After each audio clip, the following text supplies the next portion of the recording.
லக்னாதிபதி உச்சமாக இருந்தாருன்னா இந்த ராகு அட்டகாசமான போகத்தை கொடுப்பார்.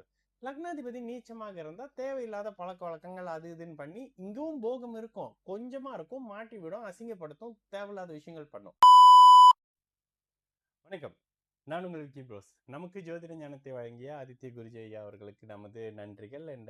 அதே வேளையில் இது ஒரு ஜோதிட விளக்க வீடியோ. விருப்பம் உள்ளவர்கள் தொடர்ந்து பார்க்கலாம். நமது விக்கி ப்ரோஸ் அஸ்ட்ராலஜி சோஷியல் மீடியாவை ஃபாலோ பண்ணியிருக்கக்கூடிய அனைத்து தோழிகளுக்கும் நமது நன்றிகள். ஒரு கேள்வி ப்ரோ, குரு பார்வையில இருக்கிற சுபத்துவ ராகு கெடுப்பாரா? செவ்வாய் தொடர்பு இல்லாத ராகு அப்படின்னு கேக்குறீங்க. அந்த 2ஆம் இடத்து ராகு அப்படின்ற விஷயத்துல ஓகே, இயல்பாக ராகுவுடைய வேலையை கெடுக்கிறது தான் பிரதர். ராகுக்கு கொடுக்கப்பட்ட வேலை இருக்கிற பாவகத்தை இருளடிப்பது, இருளில் மூழ்கடிப்பதுன்னு கூட சொல்லலாம். ஓகேங்களா? ஆனா குரு பார்த்த ராகு என்ன பண்ணுவாரு? முதல்ல அந்த பாவகத்தை இருள் அடிச்ச பிறகு குரு பார்த்த பிறகு அந்த பாவகத்தை எடுத்து கொடுப்பாரு, லேட்டா கொடுப்பாரு. இந்த கான்செப்ட்ல பாத்தீங்கன்னா சில விஷயம் உங்களுக்கு புரியும். அப்போ முதலில் தாமதிக்கப்பட்டது, முதல்ல இல்லைன்னு போன ஒரு விஷயம் அப்புறமா குரு பார்த்ததால மெல்லமா அப்படியே துளுத்து வெளியில வருது, துளிர் விடுதுன்ற மாதிரியான விஷயம். இதுவுமே லக்னம் லக்னாதிபதிக்கு ஏற்ற மாதிரியான விஷயம். ஒரு ஜாதகத்துல லக்னத்துல ராகு இருக்கக்கூடாது. லக்னத்துல ராகு இருந்தாருன்னா சில வெளியில சொல்ல முடியாத ரகசியங்கள் கொண்டவர் இப்படின்ற மாதிரி வைக்கலாம். ஆனா அந்த இதற்கு விதிவிலக்கு என்னங்க? குரு பார்த்து சுக்கிரனுடைய வீட்டுல, சுக்கிரன் பார்த்து குருவினுடைய வீட்டுல, குரு சுக்கிர தொடர்பு வந்து இல்ல சுக்கிரனுடைய உச்ச ஓகே, ரிஷப லக்னமாகி லக்னத்துல ராகு இருந்து ஒருவேளை சுக்கிரன் உச்சமாக இருந்து குரு பார்த்தாருன்னா இது ஒரு மிகப்பெரிய ராகு. இந்த ராகு என்ன பண்ணுவாரு? அட்டகாசமா அப்படியே சுக்கிரனையும் ராகுவும் இவரையும் மிக்ஸ் பண்ணி, ஏன் நான் லக்னாதிபதியை உச்சமா போட்டிருக்கிறேன். லக்னாதிபதி உச்சமாக இருந்தாருன்னா இந்த ராகு அட்டகாசமான போகத்தை கொடுப்பார்.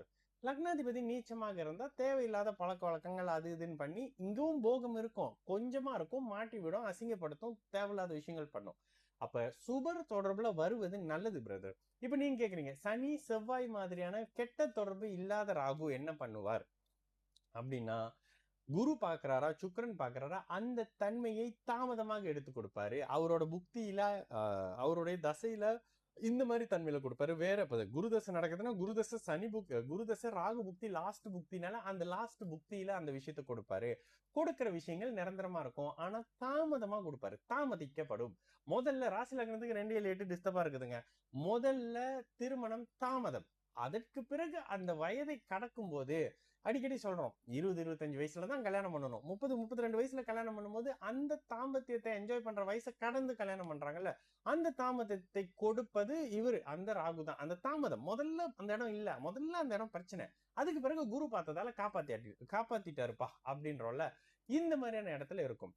சுபர் தொடர்புல ராகு இருந்தாருன்னா நல்லதுங்க. உங்க ஜாதகத்துல குருவோ சுக்கிரனோ பாக்குறாங்கன்னா 2 குரு இருக்கிறாங்கன்னு அர்த்தம். யார? ராகுவ. சனியோ செவ்வாயோ பாக்குறாங்கன்னா 2 சனி 2 ஒரு செவ்வாய் இருக்கிறாங்கன்ற மாதிரி வரும். இதுவும் அவரவருடைய பிறந்த ஜாதகத்தின் அடிப்படையில. இதுல மேஷம் ரிஷபம் கடகம் கன்னி அந்த அந்த அமைப்புகளும் வந்துடணும். அந்த தன்மையும் கம்பேர் பண்ணும்போது உங்களுக்கு சில விஷயம் புரியும். சரிங்களா? நான் உங்களுக்கு ப்ரோஸ், நல்லது நடக்கும், எல்லோரும் நல்லா இருப்போம். வணக்கம்.